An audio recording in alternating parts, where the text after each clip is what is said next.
Israel. वहां से ground zero से हमारे संवाददाता जुड़ रहे हैं इस वक्त, विशाल पांडे से जानते हैं कि इसराइल फलस्तीन युद्ध का ग्राउंड जीरो इस वक्त हाल किस तरह का है, क्या किस तरह के अपडेट्स हैं। विशाल बताएं, वहां पर इस वक्त क्या नए अपडेट्स निकल कर आ रहे हैं।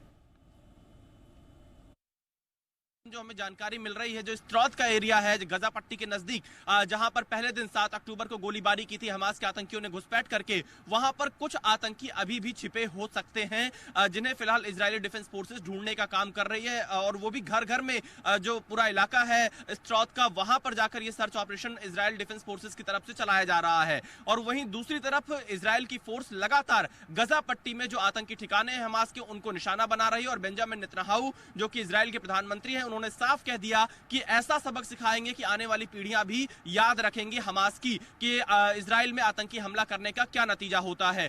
दूसरा जो फ्रंट है वो लेबनान बॉर्डर से जो उत्तरी हिस्सा है इजराइल का, वहां पर भी सेना की तैनाती इजराइल की तरफ से की गई है। उस इलाके के बॉर्डर को सील किया गया है।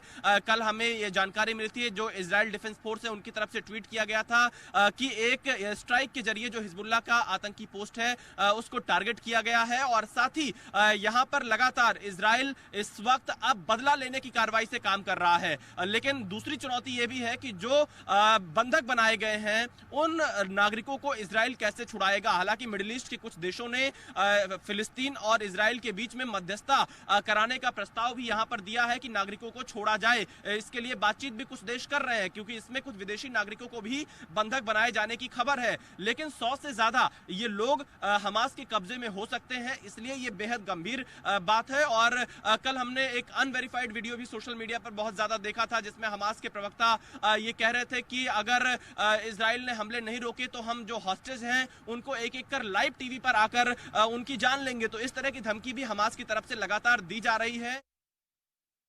तो ये है आपके लिए पूरा का पूरा अपडेट विशाल पांडे की तरफ से आता वहाँ पर इजराइल फलस्तीन के मामले को। धन्यवाद विशाल आपका, और हम समय समय पर आपसे फिर से कुछ और अपडेट्स वहाँ पर लेते रहेंगे। फिलहाल चलते हैं मेहुल कोठारी साहब की तरफ और जानते हैं उनकी तरफ से एवलॉन टेक